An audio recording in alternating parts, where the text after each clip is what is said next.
The streak is over. Ohio State comes into the big house and snaps that 4-game skid against the Wolverines. Gold pants secured. Trip to Indianapolis secured. And, even the M was secured. Ryan Day didn't want to plant a flag out there, so the Buckeyes actually won with a little bit of humility. Not sure that a lot of people can relate to that in this building, but a 27-9 win for the Buckeyes, a cathartic win for this program, for Ryan Day, for its senior class, for everybody. So the Buckeyes go 12-0, and they send us into snap judgments here in Ann Arbor, Michigan. He's Jeremy Birmingham. I am Austin Ward. This was a dominant victory. Thorough, man. I mean, I there's one stat I keep going to. Michigan had 115 yards rushing on their first 10 carries, and they finished with 100 yards rushing. That's insane.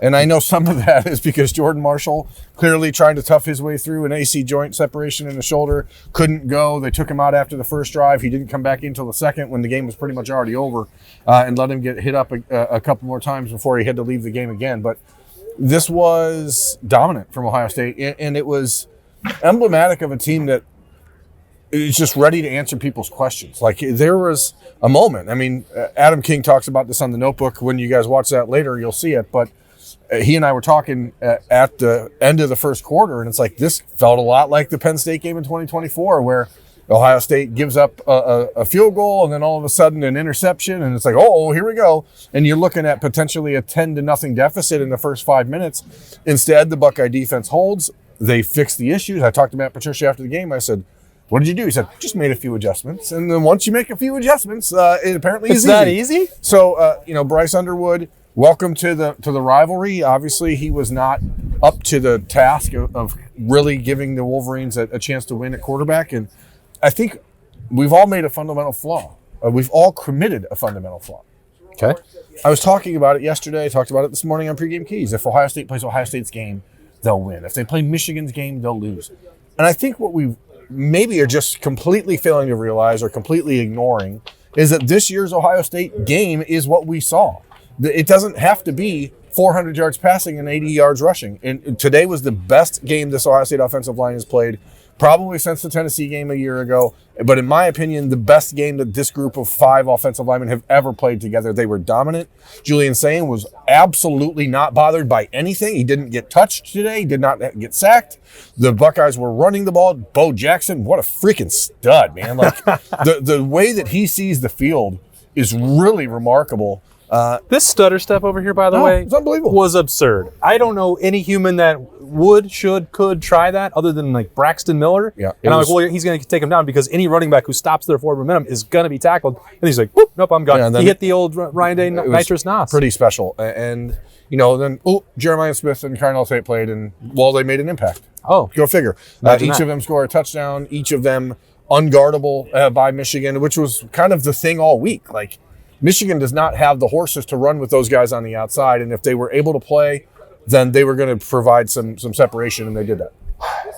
So I was trying to think about everything you were talking about, because one of the criticisms had been, even with last year's national championship team having lost at home in that stunning upset a year ago to the Wolverines, was like, well, they've built a program that can beat everyone else in the country, but it's not tailor-made to win for gold pants, or it's not going to travel into the snow in the big house. And I think you look at the way that this team is built now, it's not that what we saw today is just the way Ohio State is going to play every single game. I think they have the ability to play in any style that maybe they didn't fully have or execute last year. In that drive, the field goal drive, the 12-minute drive, Ryan Day's joking about it afterwards that it's got to end in points. He's upset about it, or it's got to end in a touchdown. But that team also in that Penn State game, what did they feel most proud about running off the last 5 minutes, being able to run the ball when people said maybe that they couldn't? And the first half of this whole year was, where's the explosiveness in the run game? Where's the consistency? Is this team going to be able to run the football when it needs to? They absolutely can and did. And that's why they're 12-0. So I think that there's an ability to shift gears and to play to different styles, and maybe even more willingness from Ryan Day to do that. When he calls that do whatever it takes to win the game, I don't think that means I hope I win by 1. I think what style is required to win. And today, this is what I thought might happen. And I'm glad that I was right, that the snow was going to be way more impactful to Michigan than it was Ohio State, because the Buckeyes have an ability to play any kind of style, any kind of fight, and not back down. Compared to their opponent today, which was just fake tough and trying to bait them into penalties and performative actions in the tunnel to try and get them out of their game. Like, one team was tough, the other acted like they were. It's a complete reversal of what everybody said or Jim Harbaugh said 4 years ago. Yeah, and it's fine. I mean, let them talk. That's sort of what they do. But when you look at what Ohio State did today, it was just whatever Ohio State wanted. And again, I think that we're going to overlook some individual performances probably because this just felt like such a complete team win. But this was different from the jump. I mean, we've been here the last 2 years, the last two times we were here in 21 and 23, and the Buckeyes get off the bus and they come in and they're very businesslike that they were again today, except for one guy, Caden McDonald, got off the bus and was yelling. And he said, I've been waiting my whole life for this. I am ready for this. And then walking up the tunnel at the end of the pregame warm-up, the Michigan dance team and cheerleaders and Jermaine Matthews, of course, he said, this is going to be embarrassing for you. That's what he said. He didn't yell. He didn't scream in their face. He just said, hey, this is going to be embarrassing for you. It was thorough. It was dominant.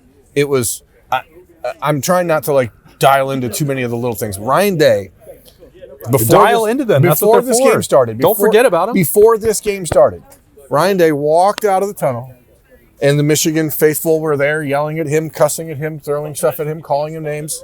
And he smirked, and he smiled. And I said, Ryan Day is smiling before the Michigan game. And at that point, I knew how this game was going to go because you saw a team that was really reflecting its leader. And he was like, oh, okay. All right, I got something for you. And this could have been the 45-3 type of game that we've seen in this rivalry in the last handful of years. Could have been a major blowout, but 27-9. And Ryan Day, with 4 minutes. Well, look what we're standing in. 4 minutes and 30 seconds left in the game. Ohio State has the ball at their own 40 on a 4th and 1. They're up 3 scores, and instead of punting it, they go for it and they run it right up their backside, and they did it for the rest of the game. Michigan didn't get the ball back. It was just, it has to be, the word you used earlier is cathartic, and it has to be because not only did Ohio State beat them, not only did they physically dominate them, they did it in Michigan style, and I think that matters so much to those guys to know this is not a fake tough football team, and we can talk about the last couple of years, the guys that were out here, and it's not a knock on anybody, but I'm telling you what, guys like Caden Curry, guys like Caden McDonald, guys like Kenyatta Jackson, you don't want that from them because they will come get it. That's the other person that I saw coming in that made me think of the same thing. Now, Philip Daniels did not say anything. He was not yelling like Caden McDonald, but he looked like he was contemplating murder.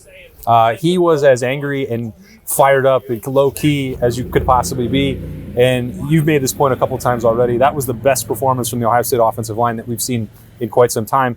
Maybe going back to the Tennessee game, maybe even further, maybe even the way that they played down the stretch in that Penn State win that was so key to sparking the Buckeyes to the national championship a year ago. But what I like about this, and you can't tell because these are mittens, but I'm air quotes, when you say winning with Michigan style, it is also with Ohio State's talent, upgrading that, and their passing game being a difference maker still. The 3 touchdowns that came today, Brandon Ennis, Carnell Tate, Jeremiah Smith. The way Ohio State ran the ball was really important, and Bo Jackson had a 100-yard game, I believe the first one from a freshman in this game since 2017 with J.K. Dobbins. But when you have those weapons, you don't have to throw to them 30, 40 times a game, and in the snow you probably shouldn't. But when you need them most, they delivered massive plays. Jeremiah with a great route to go score in that end zone, Carnell on the play-action throw right there, and Brandon Ennis with a tough one down there in the low red zone.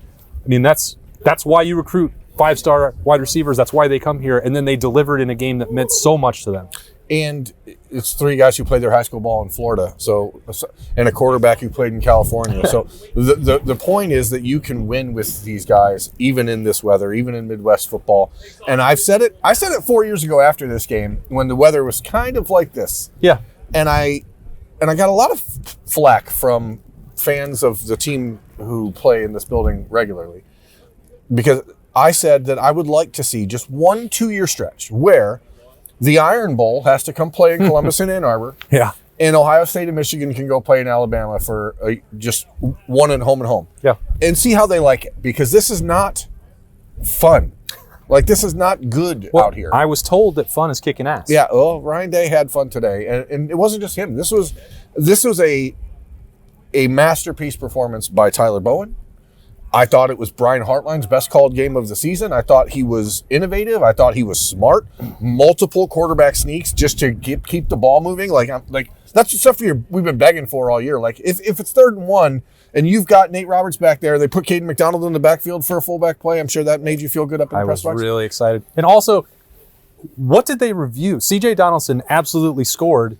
And then they overturned that one, or they upheld the call on the field where they didn't give him a touchdown. Then they call touchdown on Julian Sain on the sneak after that, and then they overturned that. I don't know how they did. I don't know how they saw it, yeah. He was particularly close. Like, I understand it, but they should have got the first one right, and they didn't anyway, because I thought that would have been pretty cool so that I could talk about Caden McDonald playing fullback. But I think just from there's certainly not the end of the season. There's a lot of football left to be played for Ohio State if they do the things that they want to do, but we have not spent a lot of time this year talking about the staff chemistry and how different this coaching staff is, even than one that won a national championship a year ago. One that we said at the time was probably the best aligned staff that Ryan Day's ever had. And again, it is not to besmirch Jim Knowles or anybody else, but the fit with Matt Patricia on this defense, I'm telling you, I'm just saying, like, walking out onto the field after the game, Matt Patricia, Tim Walton, James Laurinaitis just hugging each other, and like, we just never saw that in the past from the defensive side of the ball. So it's really special. Great job by the entire offensive brain trust. It was so. I said last week, it's a cheat code when you have Julian Sain back there, even without the major. But I think, and tell me if you think I'm stupid. America, you know I'm stupid. There's a world that the last 2.5 weeks of one game of JJ, no games of Carnell, made this team better. And not obviously the passing game. You can't lose those guys and be better. But it forced the offensive line and the run game to come around. And they came around today. And walking up the tunnel with Charles Dickey and Marcus Johnson and Tyler Bowen, I'm going to tell you what, those are 3 dudes who are all huge men. 3 dudes who were very, very thrilled about the way that their 5 offensive linemen played in this game. No rotation of any kind today for Ohio State. Tegra Chabola, by the way, kudos to him. He has taken that challenge. They did not pull him out. They didn't do any of the rotating. Didn't do any of that stuff in this game. He answered the bell. Maybe it's just the time of year for him where the light comes up fully on. It is, maybe, you hope, but it's also a reminder that all year long, Ryan Day's been saying, we're playing this way on purpose. Mm-hmm. We're doing this on purpose. Did you see Bo Atkinson out there today? No. Did you see anybody else out there today? It was the starters the entire game, and Devin Sanchez. Saw Will Smith Jr., Edric Houston, and Taiwan Malone. I consider those 4 starters. Okay, all right. No, they did not dip into the depth, really, on either side of the ball. Now, David Adolph took some reps off of Jeremiah Smith at times on offense. We saw the backfield rotation, James Peoples being involved, obviously CJ Donaldson, along with Bo Jackson and Isaiah West. That's still not something that I thought was going to be practical or realistic for Ohio State. They played all 4 of them in this game, and amazing. They're still continuing to play. Keenan Bailey was walking up the tunnel after the game, saying, "Oh, we're still playing 14 personnel out here at times." Yeah, they are, and you look at the running game results that they got. Yes, it was all by design. And I think back to the middle of the year, Berm, in those press conferences from Ryan Day, at no point when he was being asked week after week after week about the run game, he's like, well, we can't figure this out. He was saying, well, the one thing we kind of laughed at was like, well, we're not scheming up explosive. Yeah, if they make one, like, that's great. And we're like, well, why don't you just maybe do that? Yeah, it seems you're allowed to do that. You're going to hear it on the notebook because Peyton Pierce, or was it who was it? Was it Caden McDonald or Peyton Pierce? Said, well, they got a couple big runs early, but they schemed them up. Those are scheme plays. Yeah. Like, aren't all plays scheme plays? I don't know. I only play Madden and NCAA. I don't know enough about this. The point I'm making is there was no juncture where Ryan Day or Tyler Bowen or Brian Hartline or Carlos Lockman were like, gosh, there is no solution. It's never going to get better. Yeah. They always believed in it, and they were. if we're going to keep talking about Fast and Furious, which I love that we get to do now because Ryan Day has given us, the checkered flag for that, they were just barely pushing the gas pedal on what they can do. And now you are in hardware season. They've already got the first one of those out of the way. But what did they lean on? They hit explosive plays in the passing game, but they ground Michigan into a pulp with the rushing attack. And there's no disputing that. When you looked up at the end of that drive that ended in a field goal, 12 minutes, at that point they had 33 minutes of time possession, and Michigan had 17. 20-play drive with 16 runs. I mean, so yeah, Ryan Day wasn't concerned then, and he was right. And I think he's earned the benefit of the doubt. And I don't know what else there could possibly be for anyone that wants to be critical of this process or the way. And I know, America, you're not doing that. It's a straw man argument. But there are still, people out there that are waiting. Can Ryan Day win this particular game? Can he do it if the snow is coming down sideways, if it is ugly, if it's cold, if he has banged up Jeremiah Smith or Cardinal Tate? None of that exists anymore. All of that conversation is over. What did you think of his post-game press conference? So somebody asked me beforehand, so what do you think's going to happen? Is he going to say anything? And I know with every fiber of my being that he wants to. Yeah. And he even admitted as much when he got up there and sat down. But I said he won't. Yeah. He's not going to do that. He doesn't want the headlines to be about him today. And if he had made some comment about rounding third and crossing home plate today, or whatever he cooked up in his brain, which he's had 5 years to be thinking about, I said if this was 2022 or 2023, he would have done that. I think he would have tried to run up the score, and I think he would have said something about it. But what would be the point of that now? Yeah. The other guy's not here. Connor Stallions and Jim Harbaugh have show causes. They're not coaching for Michigan anymore. He can't get that part back. He's got to. That part will never change. That'll eat at him. But if you think about the book that he's talked about with, chopping wood and carrying water and focusing on now, next, or never. The never part with Jim Harbaugh, he can't change it. Now was coming in here and beating this team. Does he need to rub salt in the wound of Sharon Moore or, a bunch of Wolverines who weren't even part of the team during some of those wins? I don't think there would have been any benefit for him to do that, and it would have deflected from a lot of hard work from everybody else in the program. Yeah. And next is Indiana. The belle of the ball. Belle at the ball of college football. So it's better book your tickets, Buckeyes fans. Google them. You can Google your tickets and your hotels. Time to get them, because that'll be a banger next Saturday night in Indianapolis. It seems like you want to go home. I could talk about this game for hours. Look, we're going to talk about this game for hours. I just don't. There's so much. It's like everything in the universe. The scales have righted themselves a little bit. I wrote about it after the 21 game, and I felt at the time that it might have been a rivalry shift, and a complete paradigm shift in the rivalry based on how many guys on that Michigan team in 21 had never actually lost to Ohio State, and how many guys on that Ohio State team had never actually beat Michigan. They didn't know that it was their birthright. They didn't know it was what they were supposed to do. And now we'll see if this rivalry resets again, because next November in Ohio Stadium is going to be a banger. I want to say one thing about Michigan. I think that there's some really good players on this team. That team is dirty. Filthy. Dirty. It's a dirty football team, and I feel kind of gross about it. The attempts at starting fights this entire game was so Bush League. Out of everyone that you could pick on this team, and I saw this on the first kickoff, and the second kickoff, and the third kickoff. They're just attacking Miles Lockhart. Yeah. And if everyone was why would you be doing that? Oh, let's find somebody who you might be able to go. He's only going to get to play 5 snaps in this game, because he's 5'10" and 185 pounds. Let's go after this little guy. Sorry, Miles, the smaller guy on Ohio State's roster by comparison, and try and pick on him. And they won that battle. They finally got him to commit a penalty. Luke Montgomery got called for a personal foul. Davis Nigmanosens was for taking his helmet off. I don't care at all about that. He should celebrate it. But you saw that repeatedly. And then the best one of all, though, was Caden McDonald coming off of the sideline after that kickoff right before halftime and just walking out. And they know. You get called for a flop? I have never in my life seen a football player get called for a simulation like it's soccer. They should have given him a yellow card. I was back in the upstairs when that happened, because this tunnel situation is a nightmare at halftime. So every time. All the time. But hey, man, we're moving on. Time to win hardware in Indianapolis. On to Indianapolis. Goal number 1 is done for Ohio State. They have not done that in quite some time. Don't have to remind you all of that, but that streak is over. Buckeyes win 27-9.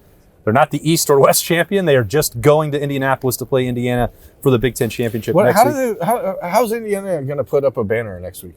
After next week, like Big Ten championship game participant? I guess so. Cool.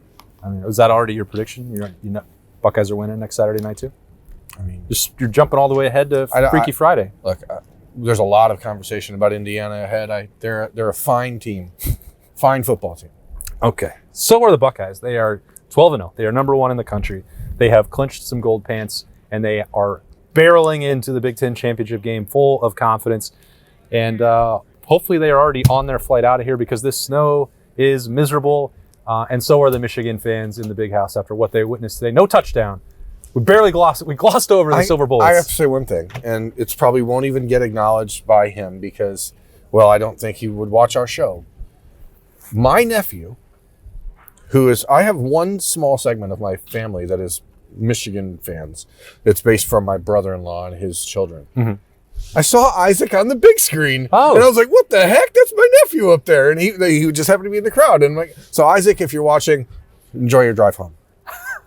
Thought you were going to say, well, yeah, we should have talked more about how the Silver Bullets are elite because they're touchdown. Really good. They're really good. I mean, that was a tremendous performance. Maybe we'll get into that more when we get back. I'll let you and Zach Boren break that down because Zach's a little bit more in touch. We absolutely will. And he was sitting just about right behind this camera. He was right at the 30. He was juiced up for this one. So we will have a lot to talk about on a Boren Breakdown on Monday. And then after that, we will be at Roosters for the live show brought to you by Bryant Heating and Cooling Systems and Tansky Power Sports. And there will be so much conversation ahead, recapping what happened in the Big House and looking ahead to what's going on at Lucas Oil Stadium.